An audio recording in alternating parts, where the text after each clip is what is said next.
Hi Beatle people, welcome back to A Beatleful Life. So today's video, as I'm sure you can guess, is going to be about McCartney III. I picked up this copy from Target today. It is the Target exclusive edition. I did have one coming in the mail, but it got delayed until Monday, and I really wanted to get this video up as soon as possible.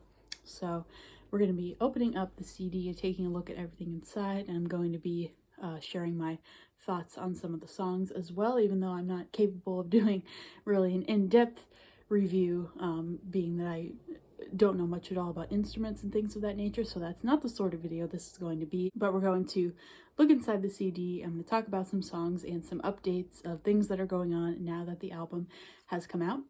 So let's get started. Alright, so here is a closer look at the cover.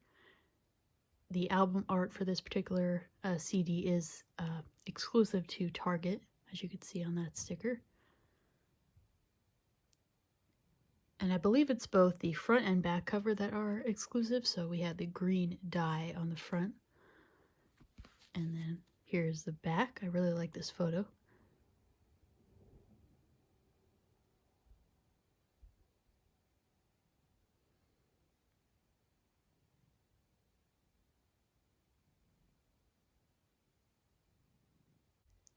Alright, so I'm going to take this out of the plastic now, and then we'll take a look at the booklet and stuff inside. Alright, so there's a lot of photos in here. We'll take a closer look at all of them, obviously. I know some of these were taken by Mary, but I think some were taken actually by Paul's nephew, whose name is Sonny. And he actually also took the photo for the Uncut magazine cover that I showed a couple videos ago. I originally thought that was by Mary, but I saw on his Instagram that actually it was him who took that. So here's Paul in the studio, some guitar picks, Paul on a what looks like a lifeguard chair. Oh look, is that a Lego Yellow Submarine? Or is that a cookie jar? I'm not sure. Paul in the studio. There's the rose photo that was one of the teaser photos for the album.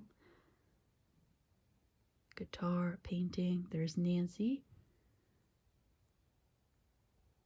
Paul in the studio. I think that's Paul with his engineers. Paul playing the drums. That would be a good phone wallpaper, that one of Paul with the sunset.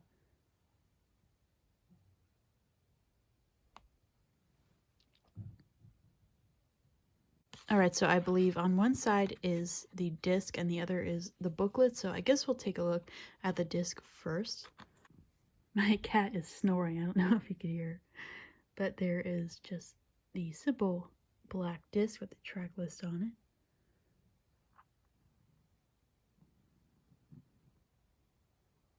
it. Alright, here's the booklet that was on the other side, so on the front we have the same album art. Okay, so all the lyrics are, as you would expect, in here. I wanted to mention also that the McCartney III website, since the album is out now, it's been updated, and there's a whole lyrics page on there also with all the words to the songs, and there's like a high-definition photo gallery and things like that. So I guess what I'll do now is go song by song, just talk about some brief thoughts and some little tidbits of information also. So it starts with Long-Tailed Winter Bird, and I have to say this has got to be one of my favorites. I think it's a really good way to open the album. It just like gets you into the zone, if you will. And if you remember, this is actually the first song that we heard from, well, the first snippet we heard from this album. And the very first kind of trailer for the album, part of this song was included right when the album was announced in October. Next is Find My Way, and as you know, we have a music video for this, and it actually used, they said, I think 46 cameras to capture Paul from all different angles while he was recording this song. And for those of you who have TikTok, Paul actually now has a TikTok page, and there's a video of him dancing to this song. I don't personally have TikTok. I may have to download it just for his page. This is a really catchy one. It's been stuck in my head actually all day. And then we have Pretty Boys. I'm pretty sure, no pun intended, that Paul said this song is about male models in one of his interviews. He did so many interviews for this album, like in all different formats. There was print interviews, TV interviews, audio, radio. Then we have Women and Wives. Paul said actually that this is his favorite. If he had to pick a favorite from this album, this would be it. And he played a snippet of this on the piano during that interview that he did with Chris Rock. That's still on YouTube. I think the program is called Released. And I think he said in an interview as well that this song is about passing things down and being like a role model, like things he's thought about as a parent and grandparent. And then you'll see in here we have larger versions of some of the photos that were in the inside cover there. So here's Paul sitting at the piano. Next we have Lavatory Lil, or Lavatory Lil, as Paul says. Now this is the one that he said is about someone that he dislikes or disliked, I'm not sure, that he created into this kind of character. And this is a really fun one to sing along to. That would be fun live. Like we would sing the parts that are in italics. You know, we would echo him. Then we have Deep, Deep Feeling. This is definitely the one that Paul hyped up the most across all the interviews that he was doing. This is the one that is 8 minutes long. And I do agree that it's good that he didn't cut it down like he was considering. I think it's good as it is. It's definitely a journey of a song. And then here's another picture here of Paul on the drums.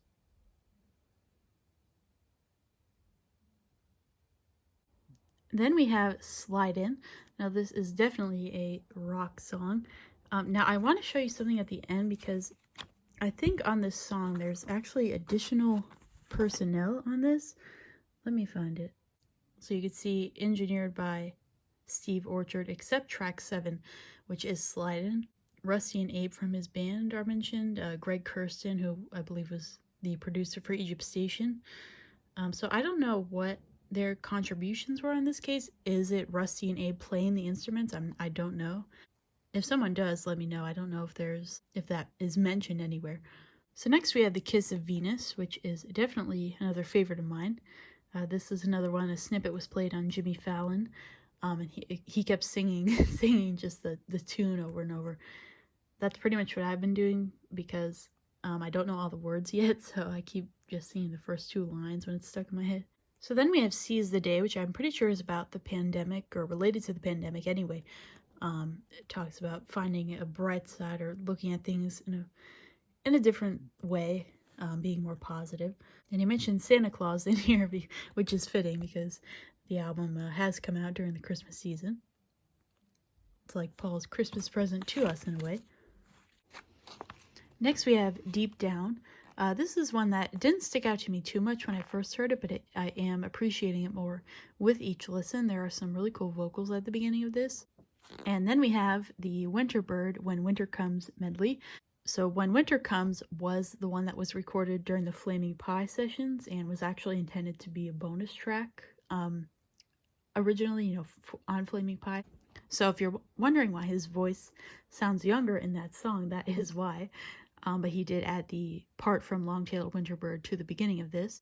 And this is one that he mentioned that he wrote from the perspective of his 1970 self, so around the time of his first debut solo album. And I really like this one as well. I think this, if I had to pick a top 3, this would be in there. So I would say my top 3 are Long-Tailed Winterbird, The Kiss of Venus, and Winterbird, When Winter Comes. Here's another photo of Paul at the mixing board, soundboard. And then one of him with his guitar.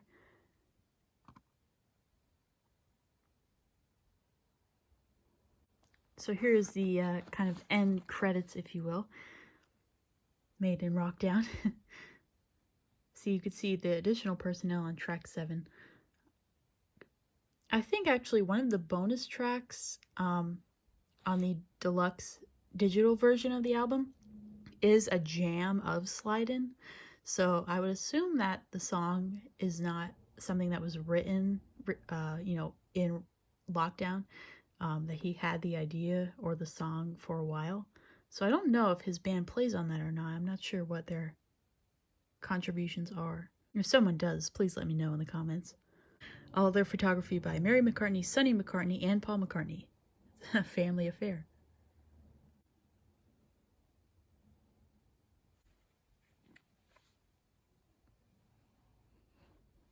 Alright, so there are a couple additional things I wanted to mention in this video also. So along with ordering this version, I also ordered the Japanese version because I saw it had 4 bonus tracks and I like jumped on that immediately. I'm wondering if those 4 bonus tracks are the same as those on the deluxe digital version. So it's like outtakes and actually a phone recording as well of Paul's and the jam of Slide-In, as I mentioned. If someone knows, please let me know that in the comments as well. Another thing I wanted to mention is that Taylor Swift tweeted about McCartney III in response to a tweet from Paul's account congratulating her that her album Evermore is #1. It's so cool to see them interacting with one another because I'm a fan of both, as you know. I wonder if they would ever do a song together. Alright, Beatle people, so that is going to do it for today's video. I hope you enjoyed watching. Of course, let me know what your favorites are from McCartney III in the comments. I want to say thank you to Paul for giving us this album and bringing some joy to 2020.